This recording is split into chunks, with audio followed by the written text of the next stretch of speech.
আসসালামু আলাইকুম, আপনাকে স্বাগত আমার এই চ্যানেলে। ডাক্তার হ্যানিম্যান একজন অ্যালোপ্যাথি ডাক্তার ছিলেন, জার্মানি তার বাড়িতে। যে তিনি চিন্তা করছিলেন যে ক্রনিক ডিজিজের কোনো চিকিৎসা নাই। মানুষের এই শ্বাসকষ্ট, হাঁটু ব্যথা, কোমর ব্যথা, গ্যাস্ট্রিক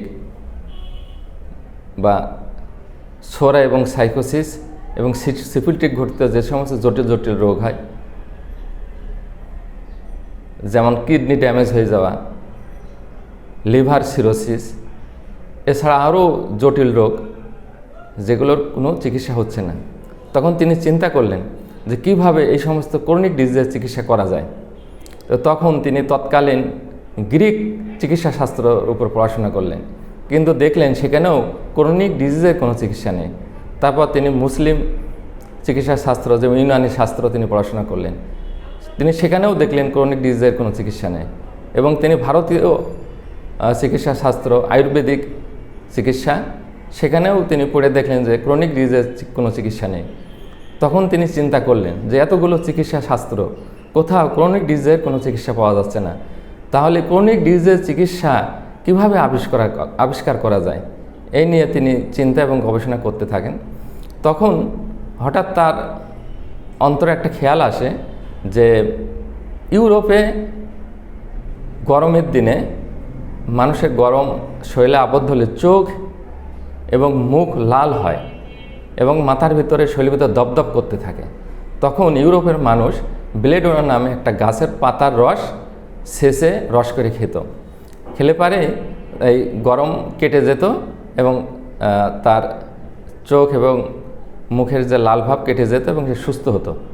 তখন চিন্তা করলেন যে স্থূলমাত্রার চিকিৎসায় যেহেতু কোনো ক্রনিক ডিজিজের চিকিৎসা পাওয়া যাচ্ছে না, তাহলে সূক্ষ্ম মাত্রায় যদি ওষুধ তৈরি করা যায় তাহলে পারে এটার কোনো সুরাহা হয় কি না। যেহেতু রোগ সূক্ষ্ম, ওষুধও সূক্ষ্ম হতে হবে। এই আইডিয়ার উপরে তিনি বেলেডোনার টিনচার থেকে সূক্ষ্ম মাত্রার ওষুধ তৈরি করলেন। সেই সূক্ষ্ম মাত্রার ওষুধ যাদের শরীরে গরম আবদ্ধ হয়েছে তাদেরকে এই সূক্ষ্ম মাত্রায় বেলেডোনা খাওয়ালেন। খাওয়ানোর পরে উনি খেয়াল করলেন যে না, সূক্ষ্ম মাত্রা ওষুধ খাওয়ানোর পরেও তার গরম কেটে যাচ্ছে এবং সে সুস্থ হচ্ছে। তখন তিনি এখান থেকে একটা ধারণা পেলেন যে সূক্ষ্ম মাত্রার ওষুধ দ্বারা রোগ আরোগ্য করা সম্ভব এবং সম্ভবত এই সূক্ষ্ম মাত্রা দিয়েই জটিল এবং ক্রনিক রোগের চিকিৎসা করা সম্ভব। তখন তিনি আরও গবেষণা করতে লাগলেন যে কিভাবে এই সমস্ত ক্রনিক ডিজিজের চিকিৎসা আবিষ্কার করা যায় এবং ওষুধ তৈরি করা যায়।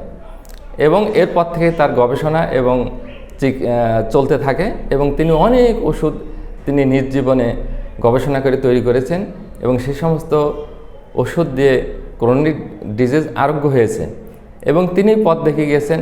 এবং তারপর থেকে পরবর্তীতে যারা বড় বড় ডাক্তার, যেমন ডাক্তার কেন্ট, ডাক্তার বোরিক এবং আরও অন্যান্য ডাক্তাররা অনেক গবেষণা করে তারা ক্রনিক ডিজিজের চিকিৎসা আবিষ্কার করেছে। তো এখন সূক্ষ্ম ওষুধ বলতে কী বোঝায়, সূক্ষ্ম স্থূল মাত্রার ওষুধকে কীভাবে সূক্ষ্ম করা যায়, এটা নিয়ে আমি আমার পরবর্তী ভিডিওতে আপনাদেরকে বলবো এবং আমি হাতে কলমে দেখাবো যে আসলে স্থূল ওষুধ কীভাবে সূক্ষ্ম করতে হয় এবং সূক্ষ্ম ওষুধ কীভাবে ক্রনিক ডিজিজ চিকিৎসা হয়, সেটাও আপনারা আমার ভিডিওতে দেখতে পারবেন। ধন্যবাদ আপনাদেরকে।